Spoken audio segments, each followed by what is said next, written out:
ازمایلی می سوزلی په میدان دی او زی پی جنم د سیل می کی دړان دی पर्दे बे रह दे दो पर्दा ला उठाओ वतना वतना वतना سلامونه ګرانو کتونکو هیله لرم چې تاسو په ټول روغ جوړ او خوشاله یاست زه ستاسو کوربه اعظم خان مندوخیل تاسو ګورئ وطن چینل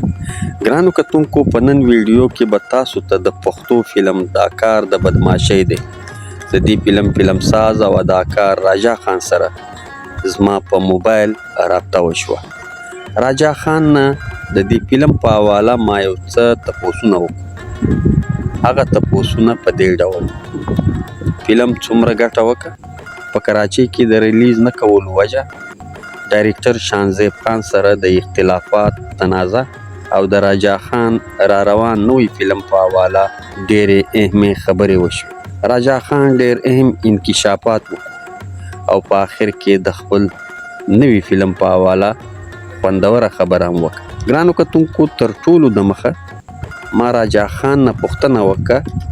چې پښتو فلم دا کار د بدماشۍ دی په فلم ستا څومره خرچه راغلی ده راجا خان ویل چې 1 کروڑ نه زیاته خرچه په دې فلم راغلی ده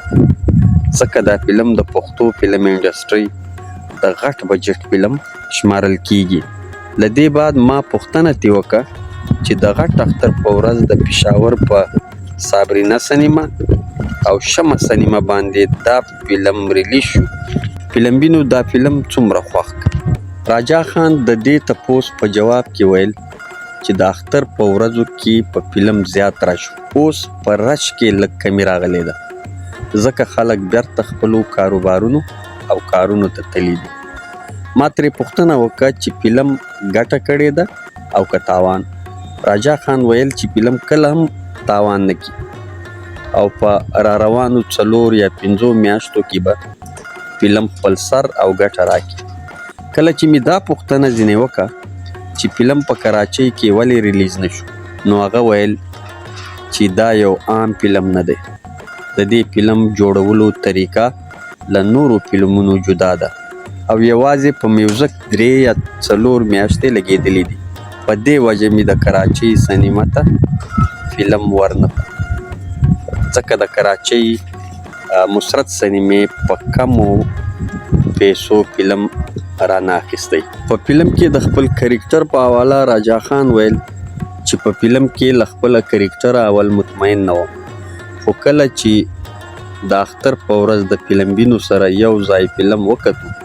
نو ډېر خوشحاله او مطمئن شوم د خبرو دوران ما د ډایرکټر شانزیب خان د هغې خبرې پوښتنه ترې وکړه چې شانزیب خان وایي چې د دې فلم اصل ډایرکټر زه یم راجا خان په جواب کې ویل چې نه د فلم ډایرکټر زه یم بل هیڅوک نه دی ما ورته ویل چې پښتو فلم انډسټري وړه ده او امکان لري چې یو وخت بیا ستاسو او شانزیب خان لیدنه وشي نو ښه به وي چې اختلافات د ورورولۍ په فضا کې حل شي راجا خان ویل چې شانزیب خان زما په ضد ویډیو کړې ده لیکن ما د شانزیب خان خلاف تر اوسه پورې ویډیو نه ده کړې شانزیب خان ما سره ډېر بد وکړو ځکه په را روان وخت کې زه له شانزیب خان سره په یو فلم کې هم کار نه کوم د خبرو په آخر کې راجا خان د خپل نوي فلم په حواله معلومات هم راکړل هغه ویل چې د 14 اګست دپاره د یو نوي فلم جوړولو پلان لرم خو د فلم نامه یې تر اوسه پټه ساتلې ده راجا خان دا هم ویل چې د نوي فلم شوټینګ به په ګلګت کې شروع کیږي ګرانو کتونکو دا و زما او د راجا خان په ټلیفون باندې خبرې چې ما تاسو ته وړاندې کړي اوس راځم یو داسې خاص ویډیو ته چې د راجا خان او د شانزیب خان په حواله باندې سوې ده هغه ویډیو د پښتو فلمونو یو ډېر نامتو فنکار یو ډېر لیجنډ اکټر حسین خان سواتی کړې ده حسین خان سواتی څه وایي وایه شان صاحب یو انټرویو مې بېګا کته د شپې نو هغه څه خبرې اترې کولې نو هغه بالکل صحیح خبرې کولې چې څومره هغه خبرې کړې د فلم باره کې د دې فلم ډایرکټر دی شان صاحب که شان ډایرکټر نه دا فلم په دې اختر څه چې په بل غټ اختر باندې هم نشو جوړولی دا خو د هغه منډه وه او د هغه همت و چې هغه دا فلم جوړ کړو د هغه نه یقین وکړئ چې دا فلم نشو جوړولی دا خو د هغه منډې او د هغه همت مطلب دا دی او بل هغه ټیم هغه ځان سره دغه کو نو دا کار وچلېدو او که د راجا په تور باندې وی نو مشکله ده هغه چې دا څومره وکړل بس دقه پوره وه او په یو فلم باندې د سوات نوم هم نامېږي که برنامې یو لګېدلی یو هلته پروت دی او لږي نه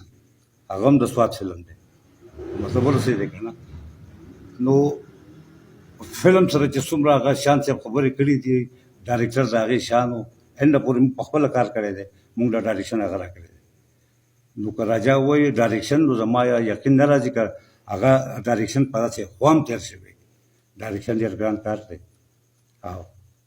بلکې هر یو فلم هر یو شوبه ګرانه ده او بیا ډایرکشن ډېر ګران کار دی ولې ډایرکټر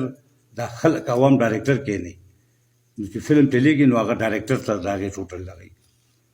نو فلم ډایرکشن چې کوم دی نو هغه ټوټلي شان کړی دی دې کې څه شک نشته دی او دا خبره هغه کړې ده چې د کراچۍ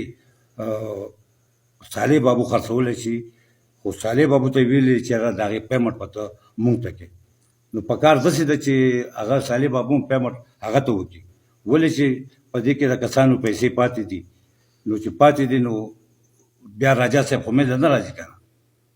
ولې پاتې پیسو له خو نه راځي اوس که اخیستل وی نو بیا به راجا منځ ته راغلی و چې هلکه زما هم اخیستل دي نو دې خلکو له به کم ځای نه پیسې ورکړي صالح بابو وایي زه نه ورکوم نو کراچۍ پرنټ دی شان به یې چې څنګه وایي نو زما په خیال چې مقصې به کېږي ولې چې ټولو خلکو له به هغه پیسې ورکوي نو کراچۍ فلم چې